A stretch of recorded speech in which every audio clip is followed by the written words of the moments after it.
बिस्मिल्लाहिर्रहमानिर्रहीम, अस्सलाम वालेकुम। वीनस स्पोर्ट्स के साथ आपका मेज़बान शहजादा मोइन हाजिर है। चैंपियंस वनडे टूर्नामेंट जारी है फैसलाबाद में और अब आउट ऑफ फॉर्म और अब इन फॉर्म इस टूर्नामेंट से होते दिखाई दे रहे हैं। बाबर आजम है और सेंचुरी इस टूर्नामेंट की उन्होंने दाग दी है। बड़ी ज़बरदस्त इनिंग कल उन्होंने खेली है डॉल्फिन के ख़िलाफ़ और फतह में बड़ा अहम रोल रहा है कल उनका स्टाइलिंस की जानिब से। और दूसरी तरफ अगर हम बात करेंगे तो डॉल्फिन्स की टीम इस टूर्नामेंट में अब तक ऐसा लगा है कि बुझी बुझी दिखाई दे रही है। गो के कल सरफराज अहमद खेल रहे थे इस मैच में, लेकिन ऐसा लगा कि उनकी टीम है पूरे ओवरऑल अब तक जितने मैचेस 3 खेले हैं उनमें वो बुझी बुझी सी दिखाई दे रही है। फिर दूसरी तरफ है पाकिस्तान और जनूबी अफ्रीका विमेंस टीम की थोड़ी सी बात कर लें, जहां जनूबी अफ्रीका विमेंस टीम ने पाकिस्तान के ख़िलाफ़ जो टूर्नामेंट जो सीरीज़ थी वो अपने नाम की और जहां पर आखिरी वनडे मैच में बड़ी ज़बरदस्त कारकर्दगी का मुजाहरा करते हुए दिखाई दी जनूबी अफ्रीकन टीम ने और इस मैच में 8 विकेटों से कामयाबी हासिल की।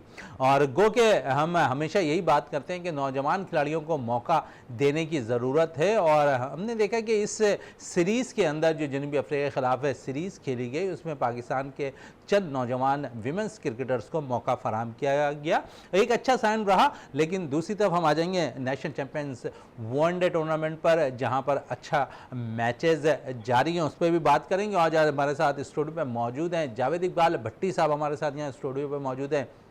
इकबाल मेमन साहब हमारे साथ यहाँ पर स्टूडियो पे मौजूद हैं और हमारे साथ अमेरिका से टेलीफोन लाइन पे ज्वाइन किया हुआ है जाफ़र हुसैन साहब ने जो स्पोर्ट्स एनालिस्ट हैं। तो सबसे पहले हम चलते हैं जावेद इकबाल भट्टी की तरफ। और जावेद साहब परसों के प्रोग्राम में ये कह रहे थे कि बाबर मुसलसल जो है इस टूर्नामेंट में रन कर रहा है, जैसे ही थोड़ी सी सीधी विकेट और मिलेगी वो लंबी बारी खेल लेंगे। और तो लंबी बारी उन्होंने खेल ली है और सेंचुरी स्कोर कर दी है उन्होंने। डॉल्फिन के ख़िलाफ़ अहम रोल भी रहा है उनका। और जावेद साहब क्या कहेंगे सीरीज़ के ऊपर, जहां पर अगर मैं बात कर लें, पहले मैं विमेंस टीम पे आ जाऊंगा क्योंकि इस वक्त पाकिस्तान की विमेंस टीम की तैयारियां बड़ी मायने रखती हैं क्योंकि T20 वर्ल्ड कप है। उससे कबल अगर हम देखें तो यहाँ पर ट्रॉफी की भी रनुमाई हुई थी इस मैच से कबल। तो ऐसा लगता है कि विमेंस टीम ने मुसलसल अच्छा परफॉर्म किया, बड़े मैच बड़ा टारगेट इससे कबल अगर हम देखें तो 183 रन है जो लास्ट मैच में जहां पाकिस्तान ने फतह हासिल की थी उस मैच में जनूबी अफ्रीका के खिलाफ, तो वहां तो कामयाबी हासिल हो गई थी। कल एक दफ़ा फिर एक अच्छा स्कोर करने में कामयाब हो गए थे हम 153 रन, लेकिन शायद हम दिफा नहीं कर सके इसका। अब आसानी 8 विकेटों से कामयाबी हासिल कर ली यहाँ जनूबी अफ्रीकन विमेंस टीम ने। बहुत शुक्रिया मोइन भाई, आप बिल्कुल सही जैसे आपने इंट्रो में कहा है कि पाकिस्तान वुमेंस टीम जो है अब जो है तकरीबन अच्छा ही खेल रही थी। जिस तरीके से पहला मैच हारने के बाद जब इन बच्चियों ने कमबैक किया है तो बहुत ज़बरदस्त और अपनी तारीख का सबसे बड़ा स्कोर लगा दिया बोर्ड पर। और फिर ये है कि साउथ अफ्रीका के ख़िलाफ़ जो है उन्होंने 1-1 से बराबर भी कर ली। लेकिन असल मसला है जो कामयाबी आप हासिल कर रहे हैं उसमें आपको तसलसल का मुजाहरा करना चाहिए, क्योंकि आप अगर खुद एतमादी के साथ जाएंगे और तसलसल से जो है मैचेस जो है जीत की तरफ जाएंगे तो ही आप जो अपने अपना गोल रखे उनको अचीव कर सकते हैं। लेकिन आज देख लें स्कोर आज भी बुरा नहीं था, 153 रन पाकिस्तान ने बोर्ड पे लगा दिए थे। लेकिन ये कि उस हदफ का जो है दिफा करने में हमारी वुमेंस टीम के जो बॉलर्स हैं वो कामयाब नहीं, और कुछ एक अहम मराहल पे कुछ कैच भी छूट गए और फिर फील्डिंग का भी वो मयार नज़र नहीं आया जो दूसरे मैच में नज़र आ रहा था। तो इंशाल्लाह हमें उम्मीद रखनी चाहिए कि जिस तरीके से हमारी ये वुमेंस जो है क्रिकेट टीम है कामयाबी की तरफ गामजन थी। और लास्ट देखें अगर साउथ अफ्रीका की वुमेंस टीम को देखें तो लास्ट सीरीज़ जो है हमने उनको बिल्कुल क्लीन स्वीप किया था T20 में, लेकिन इस दफ़ा जो है वो भी वर्क कर कर आई हैं और पाकिस्तान वुमेंस टीम के साथ बहुत ही अच्छा मुकाबला किया है और आज उन्होंने तीसरा मैच जीतकर सीरीज़ अपने नाम कर ली। सीरीज़ अपने नाम कर ली। इकबाल मेमन साहब आपकी तरफ आते हैं और क्योंकि आप नौजवान खिलाड़ियों को बड़ा प्रमोट कर रहे थे सीरीज़ से कबल, कह रहे थे कि सीरीज़ में नौजवान खिलाड़ियों को मौका देना चाहिए। सीरीज़ में 2-3 खिलाड़ियों को मौका दिया गया, लेकिन फिर एक जगह हमने देखा कि फिर एक ऐसे लेग स्पिनर के साथ ज़्यादती की गई जो मुसलसल परफॉर्म कर रही थी। उरूब शाह की मैं बात कर रहा हूँ, इसने अच्छा परफॉर्म भी किया हुआ था, लेकिन शायद एक मैच में नाकिस परफॉर्मेंस पर उन्हें टीम से ड्रॉप कर दिया गया, 2 मैचेस नहीं खिलाए गए। लेकिन ऑलरेडी वो एक अच्छे बॉलर और एक अच्छी ऑलराउंडर के रूप में सामने आ रही है। तो आप समझे जहां हम नौजवान खिलाड़ियों को दे रहे हैं तो मुसलसल उन्हें देना चाहिए, ये नहीं कि एक मैच आपने खिलाया परफॉर्मेंस नहीं हुई टीम से ड्रॉप कर दिया। देखिए हमारे शहजादा सिस्टम जो है ना वो वीक तो है ही, आपको पता ही है सिलेक्शन का। और कहीं पे भी अगर किसी ने थोड़ी सी नाकिस का कारकर्दगी दिखाई, उसको आपने बाहर कर दिया। और दूसरी बात ये कि अगर उसकी बच्ची की कोई सपोर्ट होती तो वो शायद कंटिन्यूस खेल रही होती। तो ये ज़ाती तो है, लेकिन ये कि अब उनको चाहिए कि रूप को कि वो अपनी मेहनत करें। और मैं समझता हूँ कि आगे चल के उनको मौका मिलेगा, क्योंकि वो काफ़ी अच्छी खिलाड़ी हैं। और अगर एक आध मैच में ड्रॉप हो गई है तो हो सकता है कि आगे चल के उनको मौका मिल जाए। बाकी ओवरऑल अगर हम देखें तो परफॉर्मेंस पाकिस्तान की इतनी बुरी नहीं है, और एक मैच जीते भी हैं। और इससे पहले जब 2020 हुआ था तो हमने क्लीन स्वीप किया था। एक इंक्रीमेंटल चेंज कंटिन्यूस है। और अगर हम दूसरे जो भी वेस्टर्न कंट्रीज़ हैं या साउथ अफ्रीका है, उनके मुकाबले में देखें तो एक तो हमारी जो क्रिकेट है पाकिस्तान में वेमेन की, वो थोड़ी रिलेटिवली न्यू है, लेकिन और इकबाल अब भाई- इम्प्रूवमेंट आ गई। जी इकबाल भाई, जैसे हम आपको पता है कि अक्टूबर में विमेंस वर्ल्ड कप होने वाला है। जी जी जैसे अभी आपने अरूप शाह की बात की कि वो एक मैच की परफॉर्मेंस को वो चेंज कर दिया, जबकि हमें चाहिए, जिस तरीके से पाकिस्तान क्रिकेट बोर्ड को चाहिए कि भाई आगे बहुत बड़ा अहम इवेंट आने वाला है वुमेंस के लिए, तो इन प्लेयर्स को तो आपको एतमाद देना चाहिए बजाय कि ड्रॉप करने के। एग्जैक्टली मैंने यही बात की थी जावेद साहब कि हमारी यहाँ जो है ना सिलेक्शन में बहुत ज़्यादा कमज़ोरियाँ हैं।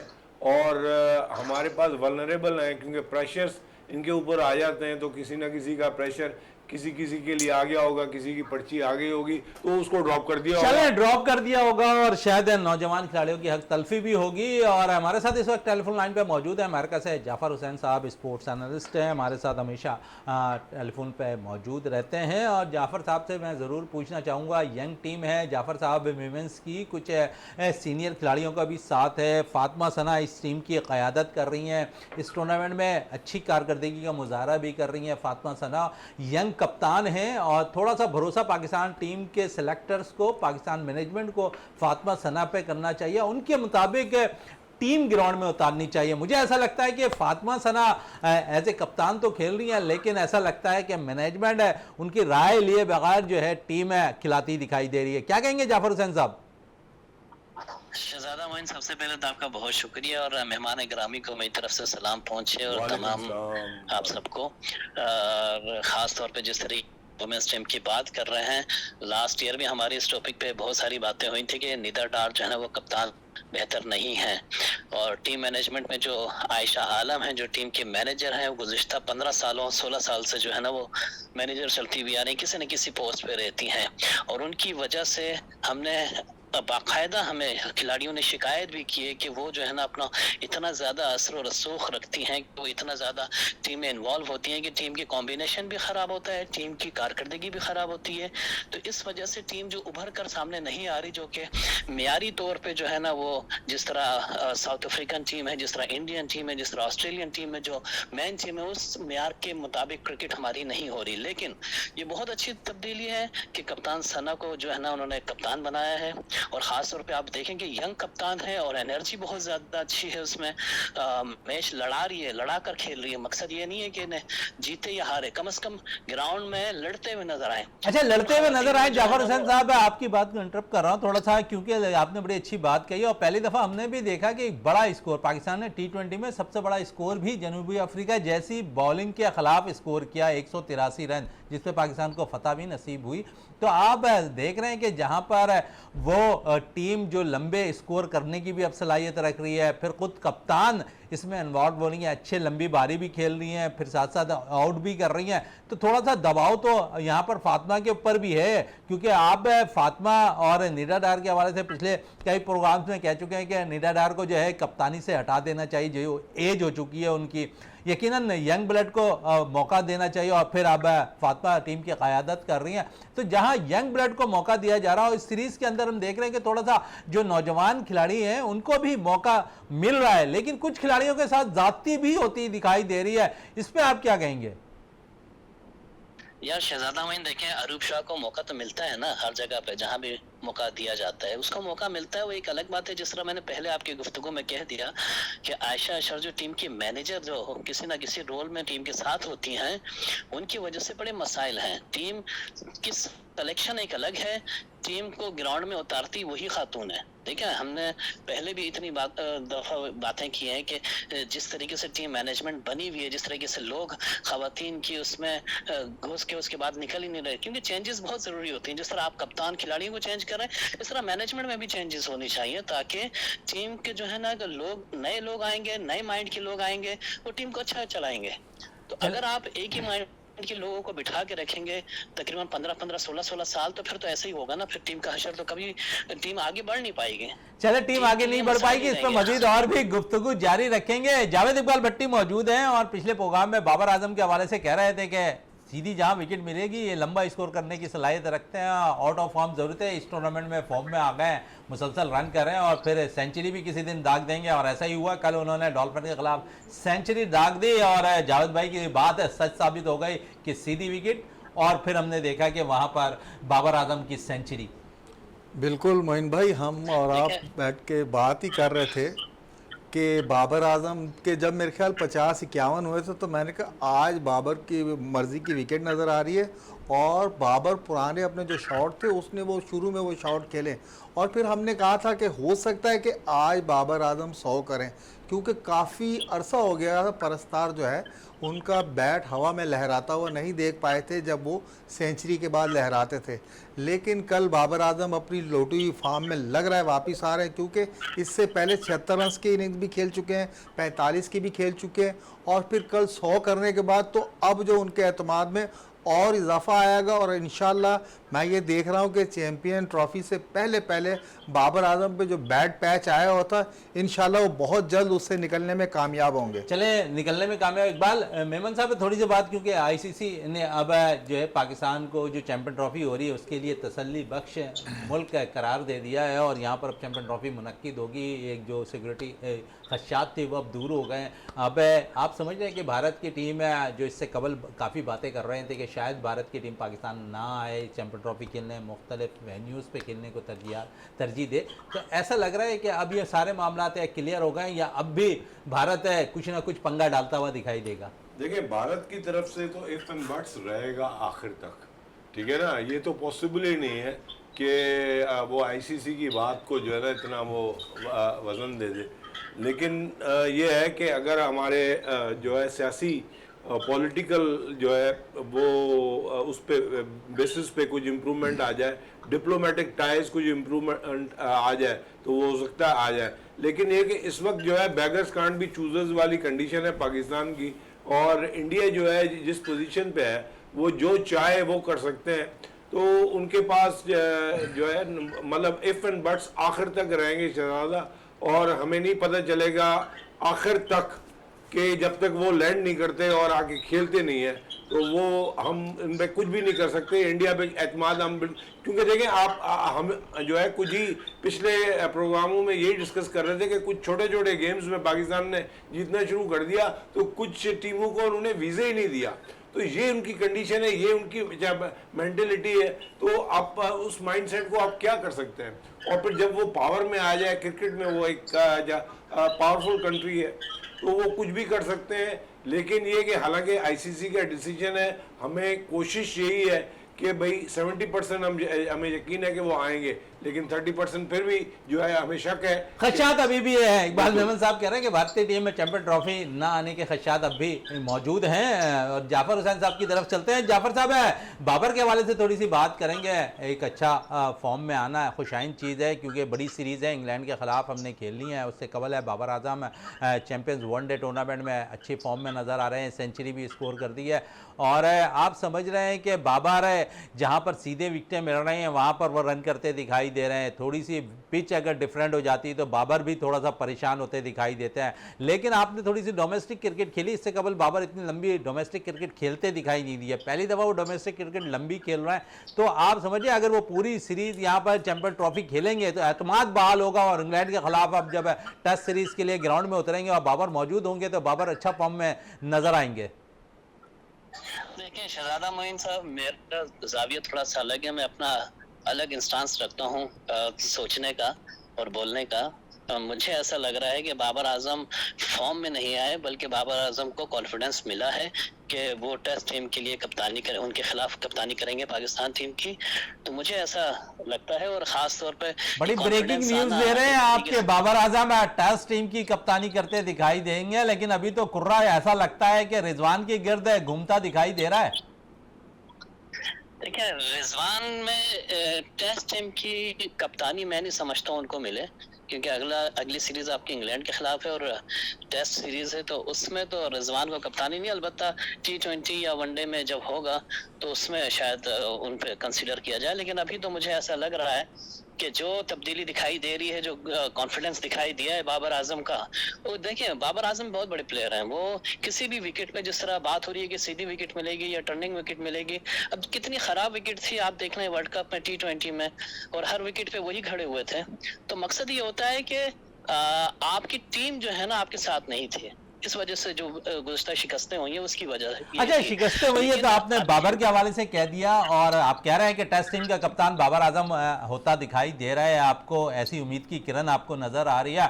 थोड़ी सी बात है चैंपियंस वनडे टूर्नामेंट के हवाले से भी कर लें, और ऐसा लगता है इस चैंपियंस वनडे टूर्नामेंट में हर टीम जो चेस करने जा रही है उससे परेशानी का सामना करना पड़ा है। हालांकि बड़े बड़े नाम है सेकंड चेस करने वाली टीम में होते हैं, लेकिन बेबसी की तस्वीर उनकी बैटिंग लाइन बनती दिखाई देती है, रेत की दीवार साबित होती है। ऐसा लग रहा है कि सेकंड चेस करने वाली टीम को बहुत मुश्किलात का सामना करना पड़ रहा है इस चैंपियंस वनडे टूर्नामेंट में, और जहां डॉल्फिन भी एक बड़े मार्जिन से जो है हमने देखा कल आ रही है। 174 रन छोटा मार्जिन नहीं होता, बड़ा मार्जिन होता है, और जहां पर वो कल शिकस्त खाई है, और फिर बड़े नाम उनके पास मौजूद थे, साहबजादा फरहान उनके पास मौजूद है, इनफॉर्म आसिफ अली मौजूद थे, जो आई होप के वो ये कह रहे हैं कि मैं फॉर्म में आ जाऊंगा और पाकिस्तान टीम के लिए दस्तयाब होऊंगा। तो ऐसी फॉर्म में और ऐसी कंडीशन में मैचेस जिताना बड़ी जरूरी होता है। देखिए शहजादा मोइन, जितने भी पाकिस्तान में मैचेस होते हैं डे नाइट, उसमें ज्यादातर जो रिजल्ट जिसके हक में होता है वो होता है सेकंड टीम बैटिंग करने वाले के लिए। खास तौर पे मॉइस्चराइज होता है, ये अच्छी तरह समझते होंगे जावेद साहब भी, और तमाम लोग ज्यादा अच्छी तरह समझते हैं कि पाकिस्तान में ड्यूज का सिस्टम जो है ना वो उसको क्लियर करने का कोई वो सिलसिला नहीं है, जिसकी वजह से जब भी ड्यू पड़ती है तो उसमें बॉलर्स को परेशानी होती है सेकंड टाइम पे ना। इस वजह से ज्यादातर मैचेस का जो रिजल्ट आता है वो सेकंड टीम के जो बैटिंग कर रही होती है उसके हक में आता है। लेकिन यहाँ तो इस टूर्नामेंट में जाफर हुसैन साहब है बिल्कुल बरक्स नजर आ रहा है, जो टीम सेकंड बैटिंग कर रही है वो मैच हार जा रही है, और बड़े मार्जिन से हार रही है। देखिए दो रीजन हो सकते हैं ना। देखिए वहां पे कंडीशंस क्या है, आप देखें फैसलाबाद में हो गया या रावलपिंडी में हो गया, वहां की कंडीशंस बिल्कुल मुख्तलिफ होती हैं। अगर यही चीजें आपके कराची में होती तो ये बिल्कुल मुख्तलिफ होता। तो आप इस चीज से अंदाजा लगाइए कि किस तरीके से विकेट बनी गई है, किस तरीके से आपके ग्राउंड्स हैं, पूरी कंडीशंस के लिहाज से जो है ना वो, और खास तौर पे कप्तानी की बात जो हो रही है इतने अरसे से, आपकी टीम की जो बातें हो रही हैं, जो नए खिलाड़ी जिनका हम डोमेस्टिक में हम कह रहे थे कि बहुत अच्छा परफॉर्म करेंगे, आप उनकी परफॉर्मेंस निकाल के देख लें चैंपियंस ट्रॉफी में, ये आपकी जो चैंपियंस ट्रॉफी चल रही है एक नाम से, ये इसका क्या रिजल्ट आ रहा है। तो मेरे ख्याल में टूर्नामेंट जो है ना इन दिनों करवाने का मकसद कुछ समझ में नहीं आया। अगर इन दिनों में आपका 4 डे 3 डे करवाते हो, बाबर आजम उसमें खेल रहे होते, तो मेरे ख्याल में ज्यादा अच्छी बात है। चले ज्यादा अच्छी बात होती है। हमारे साथ ही टेलीफोन लाइन पे मौजूद रहे जावेद इकबाल भट्टी की तरफ चलते हैं, और परसों भी हम बात कर रहे थे एक अच्छे उभरते हुए ऑलराउंडर के हवाले से, और जहादात खान की कल अच्छा परफॉर्म किया, 3 खिलाड़ियों को आउट किया। फिर मेहरान मुमताज़ के हवाले से हम बातें करते हैं, मेहरान ने भी अच्छा परफॉर्म किया कल के मैच में, 3 खिलाड़ियों को आउट किया। जहादात खान के हवाले से हम पिछले प्रोग्राम में बात कर रहे थे, और कल फिर उन्होंने परफॉर्म कर दिया, मेहरान ने भी परफॉर्म कर दिया।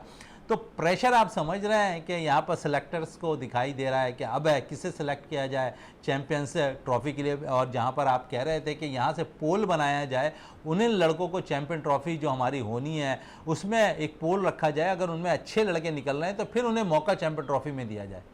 जी मोइन भाई, देखें हमने यही राय दी थी कि जैसे जहादात की हम बात कर रहे थे कल, और जहादात ने कल जो आउटस्टैंडिंग स्पेल पहला किया है, उन्होंने डॉल्फिन्स को उठने ही नहीं दिया। और फिर जैसे अब अब्दुल समद की हम बात कर रहे थे, अभी ये हमारे स्पिनर की मेहरान मुमताज़ की बात कर रहे हैं, तो यही इन 6 से 7 लड़के जो ऐसे, इनका एक इस टूर्नामेंट से पोल उठा के इनको जो है एकेडमी में कोचिज़ के हवाले किया जाए, इनको थोड़ा और निखारने के बाद कुंदन बना के वहाँ से आप लेकर आएँ। बात हो रही थी प्रेशर की। देखें ये जो टूर्नामेंट मोइन भाई चलाया गया है ना, एक तो हमारे जो प्लेयर्स हैं उनको देखना था कि कौन कहाँ खड़ा है, और जितनी इमरजेंसी में ये टूर्नामेंट चलाया गया है, और जिस वायरस के लिए, जो वायरस हमारी क्रिकेट में आजकल इंटरनेशनल क्रिकेट हमारी मेन टीम में भी, जब भी हम स्कोर बोर्ड पे देखते हैं कि ज़्यादा रन लग गए हैं, उसके बाद हमारे हाथ पांव फूल जाते हैं। मैं ये समझ रहा हूँ ये टूर्नामेंट जो है उसी तनाज़र में चलाया गया कि इनको चेस पे किस तरह जाना है, लेकिन वो वायरस जो है इस टूर्नामेंट पे भी सर चढ़कर बोल रहा है। आपकी जो भी सेकंड टाइम बैटिंग जा रही है वो टीम चेस ही नहीं कर पा रही। शुरू के पावर प्ले में 3 से 4 बेहतरीन जो प्लेयर हैं वो आउट होते जा रहे हैं। तो मकसद, जिस मकसद के लिए हम ये टूर्नामेंट चला रहे थे, वो मकसद इस टूर्नामेंट से अभी तक हासिल नहीं हुआ। भाई टेम्परामेंट ही नहीं, आपके इंटरनेशनल प्लेयर कह रहे हैं। सऊद शकील को देख लें किस तरीके से आउट हुए हैं, आप साहबजादा फरहान को देख लें किस तरीके से आउट हो रहे हैं। भाई इन प्लेयर्स को जो मेंटोर साथ लगे, मुझे तो लगता है मेंटोर के ऊपर भी एक मेंटोर बैठाना चाहिए। 50 लाख रुपए एक मेंटोर ले रहे हैं इससे। तो मोइन भाई अगर वो पैसे ले रहे हैं, देखिए तिजोरियों के मुंह पाकिस्तान क्रिकेट बोर्ड ने तो खोले हुए हैं, लेकिन जो मेंटोर बैठे हुए हैं उन्हें कम से कम इस चीज का तो एहसास दिलाया जाए कि भाई ये टूर्नामेंट हमने जिस वायरस को खत्म करने के लिए चलाया है, वो तो उन प्लेयर को बताएं कि भाई सेकंड बैट पे किस तरीके से चेसिंग की जाती है, किस तरीके से जो है आपने इनिंग्स को आगे बढ़ाना होता है, ना कि आप शुरू के 15 ओवर में जो है आपके बेहतरीन 5-6 प्लेयर आउट हो जाते हैं, उसके बाद इतने बड़े बड़े मार्जिन से हार रहे हैं आप लोग। चले बड़े मार्जिन से हार रहे हैं, क्या कहेंगे यहाँ पर इकबाल मेमन साहब आप? मैं समझता हूँ कि जावेद साहब की जो परसेप्चुअल थिंकिंग है, वो मुझे लगता है कि इसमें भी कहीं ना कहीं सदाकत है कि हमारा थिंक टैंक जो है वो ये सोच रहा था कि जो सेकंड इनिंग्स है उसमें चेस करने के लिए जाएं, और वो बुरी तरह फेल हो गए। तो ये है कि हमें एक्चुअली क्या है कि जब हम टेस्ट मैचेस के लिए जा रहे हैं तो हमें 3 डे या 4 डे मैचेस होने चाहिए थे, क्योंकि देखें एक टेक्निकल प्रॉब्लम अगेन आएगा, क्योंकि आप ओडीआई में इतनी स्लिप्स होती नहीं है, शुरू में के ओवरों में 1-2 होती हैं, उसके बाद स्लिप्स नहीं होती, तो फिर आपकी जो टेक्निक है ना वो वहाँ पे जज होगी, वहीं पे एसेस होगी, और वो आपने की नहीं। 3 डे और 4 डे मैचेस आराम से 3-4 हो जाते तो वो काफ़ी थे। अच्छे अच्छे खिलाड़ी आप उसमें रख लेते, टर्नओवर करते, चेंजेस लाते, लेकिन ये कि वो बेहतर होता क्योंकि वनडे तो फिर अगेन वनडे के ही काम आएगा। इन्होंने तो स्कोरों के अंबार लगा दिए, लेकिन इनकी असेसमेंट तो हो ही नहीं, इनकी टेक्निक में जो भी प्रॉब्लम होगा वो तो हो ही नहीं, क्योंकि देखें स्लिप में निकलता है कैच, और क्लोजन फील्डर्स जो है वहाँ पे आप कैच देते हैं, तो वो तो आपको पता ही नहीं चल रहा। आप तो ये देख रहे हैं कि स्कोरों का अंबार कर दिया उन्होंने। अब पता चलेगा आपको इंग्लैंड के खिलाफ, जब वो इंग्लैंड की टीम आएगी, और इंग्लैंड की टीम ठीक ठाक अच्छी है और तैयारी के साथ आएगी। जाफर हुसैन साहब, इंग्लैंड की टीम ने टेस्ट मैच पाकिस्तान के खिलाफ खेलना है, और 3 इकबाल मेमन साहब कह रहे हैं कि यहाँ पर टेक्निक का बड़ा अमल दखल है, और ऐसा लगता है कि क्योंकि वनडे और टेस्ट में टेक्निक का ज़मीन आसमान का फ़र्क होता है। पाकिस्तान शाहीन की मैं थोड़ी सी बात करूं, और जहां पर इन प्लेयर्स ने अच्छा परफॉर्म किया हुआ, क्योंकि टाइम हमारे पास बहुत कम होगा। 29 सितंबर को ये टूर्नामेंट क्लोज हो जाएगा, फिर इंग्लैंड ने अगले माह फ़ौरन पाकिस्तान के दौरे पे आना है। आप समझते पाकिस्तान शाहीन और एक मेन टीम बनाकर जो है दोनों टीमों के दरमियान 2-4 रोज़ा मैच अगर करा दिए जाएं, जो लड़के अच्छा परफॉर्म कर रहे हैं चैंपियंस वनडे टूर्नामेंट में, तो एक थोड़ी सी कम से कम आपको टेस्ट मैचेस में चॉइस करने में थोड़ी सी आसानी हो जाएगी। देखिए शहजादा मोइन साहब, चॉइस तो लैपटॉप पे होती है ना, वो तो मोहम्मद वसीम करते थे। ग्राउंड में अगर होने लगे, और जिस तरीके से माजी के सेलेक्टर्स थे वो परफॉर्मेंस देखकर जो खिलाड़ियों को चुना करते थे, वो वक्त तो मेरे ख्याल में निकल गया ना। अब तो लोग टीवी पे देख के आपके चैंपियंस कप चल रहा है, उसमें टीवी पे देख के सिलेक्शन हो रही होगी, तो इस चीज को तो आप छोड़ ही लेना कि किस तरीके से क्या करना चाहिए। जाफर साहब, मैं एक चीज कहना चाह रहा था, अगर कि आपको टीम को जो है ना ऐलान कर देना चाहिए, टीम को मुंतखब करके जो है ना वो एक उनको जो है ना टीम को बाकायदा प्रैक्टिस में आ जाना चाहिए कि उन्होंने किस तरीके से जो है ना वो रेड बॉल की प्रैक्टिस करनी है। बिल्कुल रेड बॉल की प्रैक्टिस करनी है। जाफर साहब है कथा कलामी आपकी, इकबाल मेमन साहब हमारे साथ स्टूडियो पे मौजूद हैं, वो कुछ सवाल करना चाह रहे हैं आपसे। जाफर साहब, मैं तो ये कहता हूं कि भाई आप लैपटॉप पे ही जो है ना टीम बना दें, लेकिन एक रैंकिंग सिस्टम बनाएं, एक कंप्यूटर में एक ऐप डेवलप करें जहां पे आप स्कोर कर रहे हैं, जिस वेन्यू पे आप स्कोर कर रहे हैं, जिस टीम के खिलाफ आप स्कोर कर रहे हैं, तो जिस तरह इंटरनेशनल रैंकिंग होती है इस तरह बना ले तो आपको लैपटॉप में ही टीम बन जाएगी। लेकिन वो भी ये करने के लिए तैयार नहीं है, क्योंकि इनको जब पिक एंड चूज करना होता है जो उनकी अपनी पसंद के होते हैं, मतलब किसी ना किसी बंदे का कोई ना कोई पीछे बाबा या चाचा बैठा होता है और उसकी पर्ची चलती है। नहीं तो हम तो ये कहते हैं कि भले लैपटॉप पे टीम बना लें लेकिन रैंकिंग के साथ। क्या कहेंगे जाफर हुसैन साहब? हाँ इकबाल साहब, आपकी बात बिल्कुल दुरुस्त है। और मैं आपको थोड़ा सा याद दिलाता पड़ूं कि यहाँ पे जब 2002 में सिकंदर बख्त के हाथ में पहली मर्तबा लैपटॉप आया था और टीम के एनालिस्ट बने थे, तो उस टाइम इनके पास वो सॉफ्टवेयर मौजूद था जिसमें खिलाड़ियों की कारकर्दगी और उनके स्टाइल और उनके टेक्निक के हवाले से सारी चीज़ें उसमें कैप्चर हुआ करती थी। तो ये जिस तरीके से टेक्नोलॉजी बढ़ती जा रही है, देखिए ये तो मैं 2002 की बात कर रहा हूँ, लेकिन जिस तरीके से टेक्नोलॉजी बढ़ती जा रही है पूरी दुनिया में, उसी तरीके से पाकिस्तान टेक्नोलॉजी में पीछे होता जा रहा है और वो उन चीजों को इस्तेमाल ही नहीं कर रहा जो कि करनी चाहिए। आपके टीम एनालिस्ट को ये सारी चीजें इस्तेमाल करनी चाहिए और वो करते होंगे, लाजमन करते होंगे, मैं कह रहा हूँ, लेकिन शो नहीं करते। तो ये मेरे ख्याल में ना खिलाड़ी से फायदा उठाते हैं ना ये लोग शो करते हैं। तो ये बड़ा एक ये समझ लें सेटबैक है जिसकी वजह से पाकिस्तान में जो सिलेक्शन का म्यार वो इतना खराब है।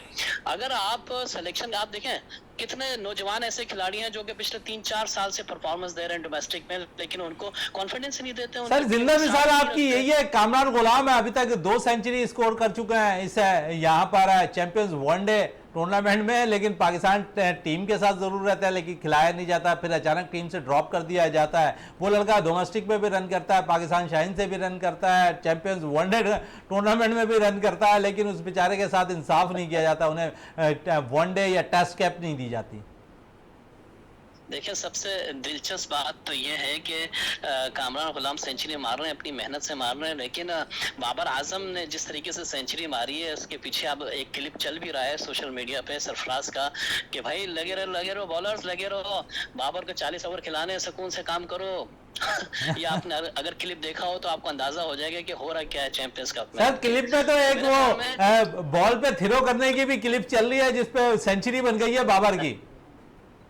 तो आप चैंपियंस कप को इतना सीरियस ना लें। देखिए पूरी दुनिया टेस्ट के इस टाइम टेस्ट मैचेस खेल रहे हैं, क्योंकि अगर आप देख लें, इंडिया को देख लें, उन्होंने टेस्ट मैचेस चल रहे हैं, वहाँ के म्यार देख लें और वहाँ के आप रिजल्ट देख लें कितना बेहतरीन चल रहा है। इसी तरीके से अब हर कोई अपनी वनडे की तैयारियों में लग गया, क्योंकि हम हर कोई वनडे की तैयारी में लग गया। जाफर हुसैन साहब है थोड़ा सा, क्योंकि आपने यहाँ पर सरफराज अहमद का जिक्र कर दिया और मेंटोर हैं वो डॉल्फिन की, फिर यहाँ पर विकेट कीपर बैटर्स की हैसियत से भी इस डॉल्फिन में खेल रहा है।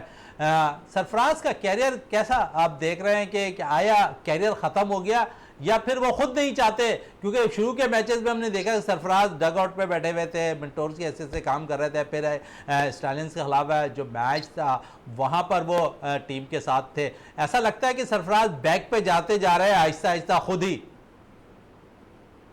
नहीं देखिए ऐसी बात नहीं है। देखिए हर खिलाड़ी का एक वक्त होता है और हर खिलाड़ी को ये मालूम होता है कि मैं मेरे अंदर कितनी तो वक्त खत्म हो गया सरफराज का, परफॉर्म कर सकता, वक्त खत्म हो गया सरफराज का।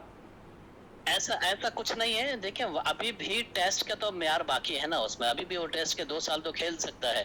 और मैं आपको एक बात जो पहले भी कह चुका हूँ लेकिन दोबारा मैं अर्ज कर देता हूँ कि देखिए बाबर आजम अगर कप्तान बनता है तो मेंटोर सरफराज अहमद ही होंगे, उसका आप ये देख लीजिएगा। क्योंकि माजी में आपके जो है ना 3 साल 4 साल पहले जो वर्ल्ड कप हुए आपके, उसमें सब जगह पे सरफराज को अपने साथ रखा है बाबर ने और उसमें कामयाबी मिली है। तो जिस तरीके से आपकी सरफराज जो है ना उनको बकअप बैकअप करते हैं, जिस तरीके से उनका जो है ना एक माइंड बनाते हैं, मेरे ख्याल में वो कप्तानी का माइंड जो है ना, जितना भी बाबर आजम में आया है जो कि खेल रहे होते हैं, तो वो बाबर आजम के सरफराज की ही वजह से आया। और कल आप देख लें सेंचुरी जिस तरीके से बनी है बाबर की, तो मेरे ख्याल में विकेट कीपर सरफराज थे तो मेरे ख्याल में बन गई, अदरवाइज ये था कि बाबर आजम जो है ना, वरना वो 40-50 पे ही आउट हो जाते हैं। यानी कि आप समझते हैं कि जहां पर एक अच्छे कोचिज के तौर पर रहनुमाई बैक से कर रहे थे, यहां पर सरफराज बाबर को, ऐसा लग रहा था आपको? एग्जैक्टली होता है भाई। देखिए सीनियर खिलाड़ी हमेशा अपने मैन प्लेयर को उसकी बैकअप करता है और उसको बैकअप भी करता है। उसका रीजन ये होता है कि उसको मालूम होता है कि यार हमारे मुल्क का सबसे बेहतरीन प्लेयर है, इसको कॉन्फिडेंस की जरूरत है। तो मेरे ख्याल में ये चीज जरूरत थी उस टाइम कि कॉन्फिडेंस देना चाहिए बाबर आजम को। और बाबर आजम ने जिस तरीके से इनिंग्स खेली, इसमें कोई शक नहीं है कि बाबर आजम के लिए कोई ऐसी बड़ी बात नहीं है, लेकिन कॉन्फिडेंस की बात होती है। यानी कि आप समझ रहे हैं कि यहाँ पर जो सेंचुरी स्कोर की है बाबर आजम ने, मरून मिन्नत है यहाँ पर सरफराज अहमद की, कि सरफराज ने यहाँ बाबर को सपोर्ट किया।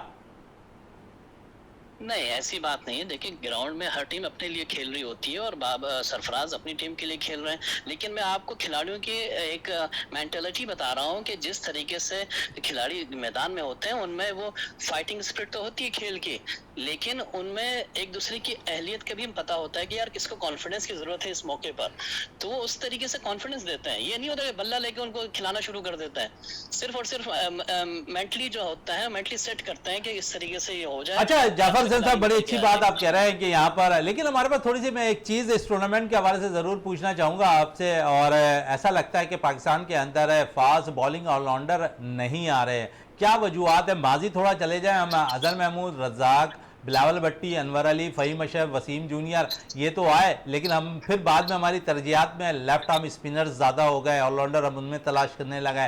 फिर एक थोड़ा सा वक्त अब आया है कि आमिर जमाल हमारे पास एक अच्छे ऑलराउंडर के रूप में सामने आए, जहादात खान अच्छे ऑलराउंडर के रूप में सामने आए हैं। तो आप समझ रहे हैं इन्हें मौका देने की ज़रूरत है। ये दो ऐसे प्लेयर्स आए हैं जो शायद माजी में रज़ाक और जिस किस्म की बैटिंग किया करते थे अजहर महमूद, वो जोड़ी बनती दिखाई दे रही है आमिर जमाल की और जहादात खान की, अगर मौका मिले तो।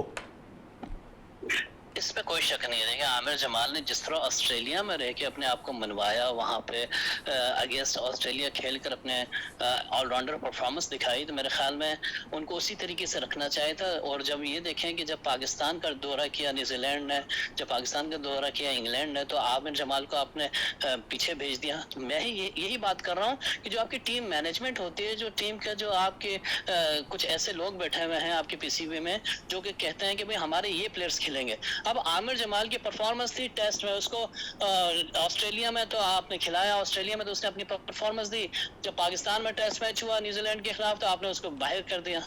तो इस तरह की चीजें जो होती है ना, वो खिलाड़ी के लिए नुकसानदेह होती है, उनका कॉन्फिडेंस जो है ना वो खराब होता है। और बिल्कुल बिल्कुल, इसी पे मैं जाफर हुसैन साहब टेलीफोन लाइन पे रहिएगा, जावेद इकबाल भट्टी से भी पूछना चाहूँगा कि खिलाड़ियों की, क्योंकि बड़ा वेटरन क्रिकेट खेलते रहते हैं यहाँ पर जावेद इकबाल भट्टी साहब है। जावेद साहब कितना दिमाग में जो खिलाड़ी हैं उनका लेवल थोड़ा सा आउट हो जाता है जब उन्हें टेस्ट से वनडे से T20 तक लिया जाए? बिल्कुल मोइन भाई, ये थोड़ी सी नहीं, ये बहुत ज़्यादा जहन पे दबाव आ जाता है प्लेयर को पता है। अभी देख लें जिस तरीके से जहादात खान परफॉर्मेंस दे रहा है इस वनडे कप में, ये लड़का वो परफॉर्मेंस दे रहा है जो हमारे सीनियर्स बॉलर भी नहीं दे रहे। अगर इसको बिल्कुल आप उठा के इस टूर्नामेंट के बाद गायब कर देंगे तो वो क्या सोचेगा कि मैंने कौन कौन सी सर्विसें पाकिस्तान को प्रोवाइड की और अब बिल्कुल मेरे को सेट कर दिया। इसी तरीके से जब आमिर जमाल ने ऑस्ट्रेलिया में परफॉर्म किया उसके बाद आपने उनको चांस नहीं दिया। अब ये सारी चीज़ें प्लेयर के दिमाग में चलती रहती हैं। दूसरी चीज़, अब देखिए प्लेयर्स जो हैं वो भी हसास है, वो भी हम मेरे आपकी तरह इंसान ही होते हैं भाई, ये बहुत हसास होते हैं, लेकिन ये कि इनको मेंटली तौर पे मजबूत होना होता है और इन्हें पता हो क्रिकेट एक ऐसा गेम है जिसमें नसीबो फराज आते रहते हैं। कभी आप सोचते हैं, आपको पता है कि मैं बिल्कुल जो है डिज़र्व करता हूँ टीम में, लेकिन आप नहीं आते। लेकिन ऐसे प्लेयर भी हैं जो इंतज़ार करते हैं, अपने टाइम का इंतज़ार करते हैं। जिस तरीके से इंतजाम वगैरह भी इंतज़ार करते रहे, मिसबा भी इंतज़ार करता रहा, तो ये सारी चीज़ें क्रिकेट में आती रहती, ये चलती रहेंगी, इसका कोई वो नहीं है। चलें, आती रहती चलती रहते हैं। इकबाल मेमन साहब, शॉर्ट फॉर्मेट पे सब आ गए हैं, टेस्ट के लिए कोई नहीं जा रहा है, क्या कहेंगे, यहाँ से कुछ अच्छे प्लेयर्स मिलेंगे हमें चैंपियंस वनडे कप लेकिन से? जो भी प्लेयर्स आप असेस करके और टेस्ट क्रिकेट में लेके आएंगे तो वो एक आपके लिए भी बहुत बड़ा चैलेंज होगा और क्रिकेटर के लिए भी होगा, क्योंकि आप उसको उस फॉर्मेट की जो है गेम दे ही नहीं रहे हैं। और जो मैं आपको बताऊं कि जो जावेद साहब ने कहा कि एक बहुत बड़ी फ्रस्ट्रेशन होती है, मतलब थोड़ी बहुत नहीं, बहुत ज़्यादा जो है धचका मिलता है अगर आप एक अच्छी परफॉर्मेंस का, और बिल्कुल हसास होते हैं क्रिकेटर्स, और उनको अगर आप उनकी परफॉर्मेंस के मुताबिक सेलेक्ट नहीं करते तो वो फ्रस्ट्रेट हो जाते हैं। हर कोई सरफराज नहीं है जो इतना जो है टफ आदमी है कि वो अभी तक खेल रहा है, 12वां नंबर भी आगे खेल लेता है। तो ये चीज़ या तो उनको सीखनी पड़ेगी ये सरफराज से, लेकिन ये कि ये बहुत ज़्यादा फ्रस्ट्रेशन है और ज़्यादती है। जाती है। एक प्लेयर्स के हवाले से जरूर मैं जाफर हुसैन साहब आखिरी सवाल करना चाहूंगा। शादाब पैंथर्स की कप्तानी कर रहे हैं, अब तो खैर है वो थोड़े से बीमार हो गए हैं और शायद अगला मैच भी ना खेल सकें वो, तो आप समझे यहाँ पर शादाब को कप्तानी देना एक अच्छा फैसला रहा है पीसीबी का?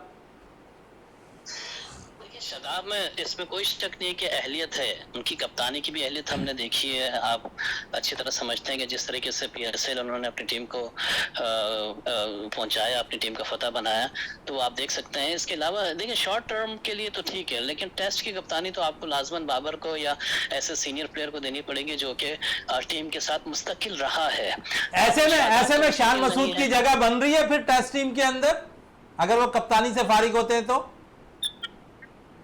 देखिए मुझे नहीं लगता, क्योंकि टीम मैनेजमेंट भी उनसे खुश नहीं है, और वो किस वजह से उनको कप्तान बनाया गया है, किस तरीके से वो कप्तानी कर रहे हैं, सब आप देख रहे हो किस तरीके से कप्तानी चल रही है। इसके अलावा टीम को नहीं संभाल पा रहे। असल होता है टीम को संभालना, कप्तानी तो फिर भी हर कोई कर लेता है, उसका नाम होता है, लेकिन टीम को कैसे लेके चलना है, कॉम्बिनेशन कैसे बनाना है, टीम को लड़ाना कैसा है, ये टेक्निक होती है, ये आपके कप्तानी के हुनर होते हैं, जो कि कहाँ पे किस बॉलर्स का आजमाना, बिल्कुल कहाँ पर किस बॉलर को आजमाना है। जाफर हुसैन साहब हमारे पास टाइम थोड़ा सा शॉर्ट है, आपका बहुत शुक्रिया। हमारे साथ टेलीफोन लाइन पे हमारे कैसे मौजूद थे जाफर हुसैन साहब, आपका बहुत बहुत शुक्रिया। इकबाल मेमन साहब आपका बहुत बहुत शुक्रिया। जावेद इकबाल भट्टी साहब आपका बहुत बहुत शुक्रिया। प्रोग्राम का अख्ताम करते हैं दुआ के साथ कि पाकिस्तान में खेल और खिलाड़ी तरक्की करते रहें और पाकिस्तान का सब जलाली परचम दुनिया भर में रोशन रहे। इसी के साथ अपने मेज़बान शहजादा मोइन को इजाज़त दें। पाकिस्तान जिंदाबाद।